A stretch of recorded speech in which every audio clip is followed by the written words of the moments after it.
अस्सलाम वालेकुम। आज लाया हूँ रूट फॉर्म या रेडिकल फॉर्म से किस तरह हम एक्सपोनेंशियल फॉर्म में कन्वर्ट करेंगे। अब हमारे पास ये तरीके हैं। देखिए यहाँ पर कोई पावर नहीं आ रहा, ए पर कोई पावर नहीं है तो समझो कि 1 का पावर है। तो अगर यहाँ पर रेडिकल फॉर्म में कोई भी रूट होगा, कोई भी इंडेक्स होगा, यहाँ n है तो मतलब कि कोई भी नंबर हो सकता है, वो नंबर क्या होगा एक्सपोनेंशियल फॉर्म में इस पावर के डिनोमिनेटर में आएगा। यहाँ कोई भी पावर होगा तो उसके डिनोमिनेटर में आएगा। यहाँ a के पावर 1 है तो ये वाला इंडेक्स जो है एक्सपोनेंशियल फॉर्म में डिनोमिनेटर में आता है इस पावर के। यहाँ जैसे m, यहाँ फर्ज करें कोई भी एक पावर है तो ये वाला इंडेक्स डिनोमिनेटर में आता है। अगर मैं इसका मिसाल लूँ कि यहाँ पर ये 3 है तो 3 पर इस तरह 4 का इंडेक्स है, तो इसको हम एक्सपोनेंशियल फॉर्म में कैसे कन्वर्ट करेंगे। तो हम ये वाला जो इंडेक्स यहाँ कोई भी होगा वो डिनोमिनेटर में आएगा 1 के, ऐसे करके।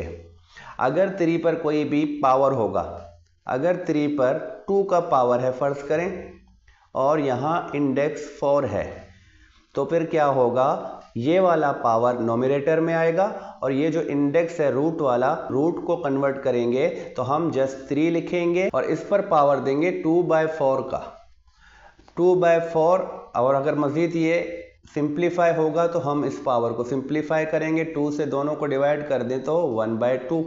अगर फ़र्ज़ करें सिर्फ जिस तरह 3 पर अगर ऐसे होगा, देखिए ये स्क्वायर रूट की साइन है, ये रेडिकल है, यहाँ पर कोई इंडेक्स नहीं है। तो इंडेक्स जब नहीं होता तो समझे कि यहाँ पर 2 का इंडेक्स है। तो इसको अगर मैं एक्सपोनेंशियल फॉर्म में कन्वर्ट करूँगा तो मैं इसका पावर 1 नोमिनेटर में रखूँगा और यहाँ पर इंडेक्स 2 होता है तो उसको मैं डिनोमिनेटर में रखूँगा, तो 3 पर 1/2 का पावर आएगा।